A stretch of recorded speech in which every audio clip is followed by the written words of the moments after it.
ജനമനസ് ഇപ്പോൾ എത്തി നിൽക്കുന്നത് ആർളം പഞ്ചായത്തിലാണ്.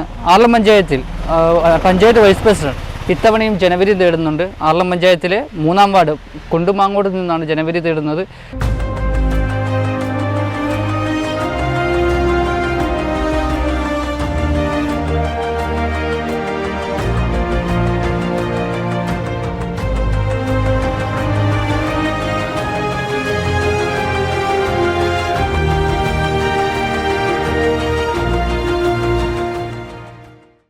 നമ്മുടെ കൂടെയുള്ളത് ജെസ്സി ചേച്ചിയാണ്. ആർളം പഞ്ചായത്തിൻ്റെ വൈസ് പ്രസിഡന്റ് ആയിരുന്നു. ഇപ്പോൾ 2ാമതും ജനവിധി തേടുകയാണ്. അപ്പോൾ നമ്മുടെ ജനമനസ്സിലേക്ക് സ്വാഗതം ചെയ്യുകയാണ്. അപ്പോൾ 2ാം തവണയാണ് ഈ മാങ്ങോട് വാർഡിൽ നിന്ന് ജനവിധി തേടുന്നത്. അപ്പോൾ എന്ത് പറയുന്നു ഈ സ്ഥാനാർത്ഥിത്വം? ഇപ്പോൾ ജനങ്ങളിൽ നിന്നുള്ള റെസ്പോൺസ് എങ്ങനെയാണ്? ജനങ്ങൾ വളരെ സ്വീകാര്യമായിട്ട് തന്നെ എന്നെ ഉൾക്കൊള്ളുന്നുണ്ട്. എവിടെ ചെന്നാലും നല്ല പോസിറ്റീവായിട്ടാണ് ജനങ്ങൾ എന്നോട് പെരുമാറുന്നത്. നമ്മുടെ 5 വർഷത്തെ പ്രവർത്തനം എന്ന് പറഞ്ഞാൽ ഞാൻ ജനങ്ങളോടൊപ്പം കൂടത്തിൽ നിന്ന് അവരിലൊരാളായിട്ട് അവരുടെ പ്രശ്നങ്ങൾ പരിഹരിച്ച് മുന്നോട്ട് പോവുകയാണ് ഞാൻ ചെയ്തേക്കുന്നത് ഈ വാർഡിൽ നിന്ന്. അതുകൊണ്ട് എനിക്ക് മത്സരരംഗത്തോട്ട് ഇറങ്ങുമ്പോൾ എനിക്ക് വളരെ ഭീതിയോ അങ്ങനത്തെ ഒന്നുമില്ല. അവർ എന്നെ ഹാർദമായിട്ട് സ്വാഗതം ചെയ്യുന്നുണ്ട്. മറ്റൊന്ന്, ഈ കുടുംബശ്രീ രംഗം തൊഴിലുറപ്പ് മേഖലയിലൊക്കെ നോക്കുമ്പോൾ നല്ല സ്വീകാര്യതയാണ് കിട്ടുന്നത്. അപ്പോൾ നല്ല രീതിയിലുള്ള ഇടപെടൽ കഴിഞ്ഞ തവണ നടത്തിയതിൻ്റെ ഭാഗമായിട്ടാണ് ഇത്തരത്തിലുള്ള നല്ലൊരു സമീപനം. എനിക്ക് കുടുംബശ്രീയിലാണെങ്കിലും തൊഴിലുറപ്പിലാണെങ്കിലും അവരെന്നെ നെഞ്ചോട് ചേർത്ത് പിടിക്കുന്നുണ്ട്. അതുപോലെ ഞാൻ അവരെയും എൻ്റെ നെഞ്ചോട് ഞാൻ ചേർത്ത് പിടിച്ചുകൊണ്ട് അവരെ ഏറ്റവും നല്ല രീതിയിൽ എങ്ങനെയൊക്കെ അവരുടെ കാര്യങ്ങൾ എനിക്ക് ഇടപെടാൻ പറ്റുമോ ആ കാര്യങ്ങളൊക്കെ ഇടപെട്ടുകൊണ്ട് ഞാൻ അവരോടൊപ്പം ചേർന്ന് നിൽക്കുകയാണ് ഈ 5 വർഷവും ചെയ്തിട്ടുള്ളത്. ഇനിയും അതുപോലെ തന്നെ ഞാൻ അവരോടൊപ്പം ചേർന്ന് നിന്നുകൊണ്ട് മുന്നോട്ട് പോകുമെന്നാണ് എനിക്ക് പറയാനുള്ളത്. ഇത് കൊട്ടിക്കലാശമാണ് ഇന്ന് തിരഞ്ഞെടുപ്പ് പരസ്യപ്രചരണത്തിൻ്റെ അവസാന ഘട്ടത്തിലേക്ക് കിടക്കുകയാണ്. ഇപ്പോൾ വാർഡിലെ എല്ലാ വോട്ടർമാരെയും നേരിട്ട് കണ്ട് വോട്ട് അഭ്യർത്ഥിക്കാൻ സാധിച്ചു. എല്ലാ വോട്ടർമാരെയും തന്നെ കണ്ട് വോട്ടർ അഭ്യർത്ഥിക്കാൻ സാധിച്ചിട്ടുണ്ട്. എന്നാലും ചില ദൂരസ്ഥലങ്ങളിൽ പഠിക്കുന്ന പിള്ളേർ, ജോലി സ്ഥലത്ത് പോയവർ, അവരെ എനിക്ക് നേരിട്ട് കാണാൻ പറ്റിയിട്ടില്ല. ഫോണിൽ കൂടെ ആണ് അവരുമായിട്ട് സംസാരിച്ച് ഞാൻ വോട്ടഭ്യർത്ഥന നടത്തിയിരിക്കുന്നത്.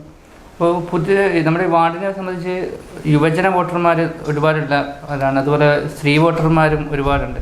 അപ്പോൾ അവർക്ക് ഇനിയുള്ള അങ്ങോട്ട് എന്ത് പ്രതീക്ഷയാണ് ഈ കൊടുത്തുകൊണ്ടാണ് വോട്ട് അഭ്യർത്ഥിക്കുന്നത്? എനിക്കറിയാം, യുവജനങ്ങൾക്ക് ഇവിടെ നമ്മുടെ ആർളം ഗ്രാമപഞ്ചായത്തിൽ അവരെ ചേർത്ത് പിടിക്കേണ്ട ഒത്തിരി പദ്ധതികൾ നമുക്ക് നടപ്പിലാക്കേണ്ടതുണ്ട്. അതായത് അവരുടെ ക്ഷേമത്തിനായിട്ട് ഇപ്പം പഠനം കഴിഞ്ഞ് നിൽക്കുന്നവർക്കാണേലും ഇവർ ജോലി സാധ്യത, തൊഴിലവസരങ്ങൾ സൃഷ്ടിക്കാൻ വേണ്ടിയിട്ട് സാധിച്ചിട്ടുണ്ട്. അതുപോലെ കുടുംബശ്രീയിലാണേലും അതുപോലെയുള്ള പ്രവർത്തനങ്ങൾ ഇതോടൊപ്പം ചേർന്ന് നിന്നുകൊണ്ട് അവർക്ക് സ്വയം തൊഴിൽ ചെയ്യുന്നവർക്ക് അതിനുള്ള സംവിധാനം ഒരുക്കിക്കൊണ്ടും, അതേപോലെ മൃഗസംരക്ഷണ മേഖലയിൽ അവർക്ക് വേണ്ട പ്രചോദനം നൽകിക്കൊണ്ടും അവർക്ക് എന്താണോ ആവശ്യങ്ങൾ, ആടാണ് ആട്, കോഴിയാണെങ്കിൽ കോഴി, പശുവാണെങ്കിൽ പശു, അവർക്ക് കൂട് ആട്ടുംകൂട് നിർമ്മാണമാണെങ്കിൽ അത്, അതുപോലെ തൊഴുത്താണെങ്കിൽ അത്, കോഴിക്കൂടാണെങ്കിൽ അങ്ങനെ അവരെല്ലാവരെയും ചേർത്ത് പിടിച്ചുകൊണ്ട് അവരുടെ ഉന്നമനത്തിനായിട്ട് വളരെയധികം പ്രവർത്തനം ചെയ്യാൻ വേണ്ടിയിട്ട് സാധിച്ചിട്ടുണ്ട്. ഇനിയും അതുപോലെ സാധിക്കുമെന്നാണ് എനിക്ക് പറയാനുള്ളത്. നമ്മുടെ ഈ വാർഡിനെ സംബന്ധിച്ച് കാർഷിക മേഖലയാണ്. അതുപോലെ ഏറ്റവും വെല്ലുവിളി നേരിടുന്ന കർഷകർ എന്ന് വെച്ചാൽ വന്യജീവി ശല്യങ്ങളാണ്. പന്നിയാണെങ്കിലും മറ്റേ ആന വിഷയങ്ങൾ, അത്തരത്തിലുള്ള ഒരുപാട് വിഷയങ്ങളും കൂടി നേരിടുന്ന ഒരു വാർഡും കൂടിയാണ്. അപ്പോൾ അത്തരത്തിൽ അതിനൊരു പരിഹാരം എന്ന രീതിയിൽ ഇടപെടാനുള്ള പ്ലാനിംഗ് ഒക്കെ ഉണ്ടോ? തീർച്ചയായിട്ടും വന്യമൃഗശല്യം എന്ന് പറഞ്ഞാൽ ഭയങ്കരമായിട്ട് ഇവിടെ കുരങ്ങിൻ്റെ ശല്യമാണ് കൂടുതലായിട്ടുള്ളത്. അതിന് നമ്മളെക്കൊണ്ട് പരമാവധി ചെയ്യാവുന്ന കൃഷിഭവനും നമ്മുടെ ഡിപ്പാർട്ട്മെൻറ്റും ആർളം ഗ്രാമപഞ്ചായത്തും കൂടെ ചേർന്ന് നിന്നുകൊണ്ട് അതിനെ പ്രതിരോധിക്കാനും, അതുപോലെ അല്ലാത്ത വന്യമൃഗങ്ങളും ഒക്കെ കയറി വരുന്നുണ്ട്. അവരെയും പ്രതിരോധിക്കാനുള്ള മാർഗങ്ങൾ സ്വീകരിക്കാൻ വേണ്ടിയിട്ട് നമ്മൾ അവരുടെ കൂട്ടത്തിലുണ്ടാവും. യുവതി വോട്ടർമാരുണ്ട്.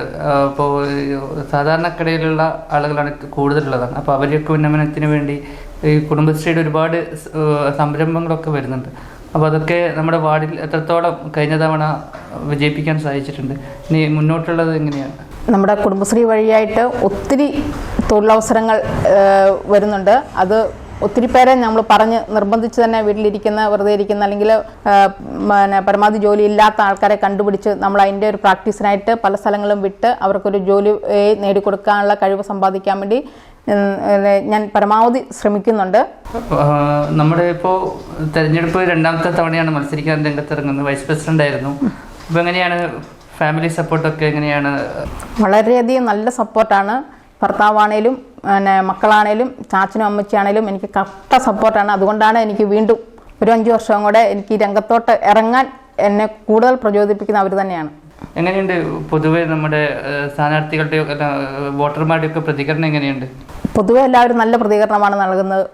ഞാൻ 5 വർഷക്കാലം ഞാൻ ഇവരുടെ കൂട്ടത്തിലുണ്ടായിരുന്നുകൊണ്ട് അവർക്കെല്ലാവർക്കും എന്നെ കാണുമ്പോൾ വളരെ പ്രതീക്ഷയും സന്തോഷവുമാണ്. അപ്പോൾ ഇത്ര നേരം നമ്മുടെ കൂടെ സമയം ചെലവഴിച്ചത് ജെസ്സി ചേച്ചിയാണ്. മുൻ വൈസ് പ്രസിഡന്റും ഇത്തവണ മത്സരിക്കുന്നുണ്ട്. അപ്പോൾ എല്ലാവിധ വിജയാശംസകളും നേരുകയാണ് ഏജന്റിന്റെ ഭാഗമായിട്ട്. അപ്പോൾ ക്യാമറമാൻ നവനീതിനൊപ്പം അഫ്സൽ.